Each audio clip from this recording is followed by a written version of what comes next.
ഒപ്പം തന്നെ കഴിഞ്ഞ ദിവസങ്ങളിലൊക്കെ തന്നെ കേരളക്കര ചർച്ച ചെയ്യുകയും കേരളക്കര ഏറെ പ്രത്യാശിക്കുകയും ചെയ്ത ഒരു വാർത്തയാണ് ഈ മസ്തകത്തിൽ മുറിവേറ്റ കാട്ടാനയെ കണ്ട ഒരു സംഭവം.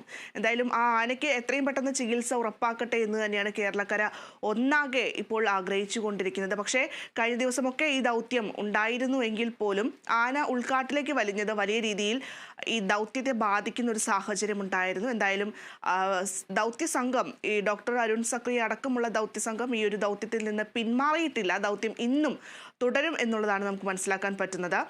മയക്കുവെടി വെക്കാനുള്ള നീക്കങ്ങൾക്കിടെ ആണ് കഴിഞ്ഞ ദിവസം ആന ഉൾക്കാട്ടിലേക്ക് നീങ്ങിയത്. ഇതോടെയാണ് ഈ രക്ഷാദൗത്യം ഇന്നത്തേക്ക് മാറ്റുന്ന ഒരു സാഹചര്യം ഉണ്ടായത്. എന്തായാലും ഇന്നിപ്പോൾ അനുകൂലമാണ് സാഹചര്യമെങ്കിൽ ആനയെ മയക്കുവെടി വെക്കുക തന്നെ ചെയ്യും.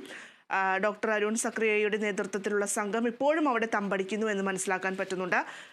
ആന നിലവിൽ അവശ നിലയിലാണെന്ന് കഴിഞ്ഞ ദിവസം ഡോക്ടർ അരുൺ സക്രിയ വ്യക്തമാക്കിയിരുന്നു. എന്തായാലും ഇന്നിപ്പോൾ വെളിച്ചം വീഴുന്ന പക്ഷം വീണ്ടും ആനയ്ക്കായുള്ള തെരച്ചിൽ തുടരും. കഴിഞ്ഞ ദിവസം ഡ്രോൺ ഉപയോഗിച്ചുള്ള പരിശോധന നടത്തിയിരുന്നുവെങ്കിൽ പോലും ഈ കാട്ടിലായതുകൊണ്ട് വലിയ രീതിയിൽ മറ്റ് ആനകളുടെയൊക്കെ സാന്നിധ്യം അവിടെ ഉള്ളതുകൊണ്ട് ഇവനാണോ എന്ന കാര്യത്തിൽ ഒരു സംശയം അത് വെറ്റിനറി സർജന്മാർക്കും അതുപോലെ മറ്റ് വിദഗ്ധർക്കൊക്കെ ഉണ്ടായിരുന്നു എന്നുള്ളത് കൂടി എടുത്തു പറയുകയാണ്.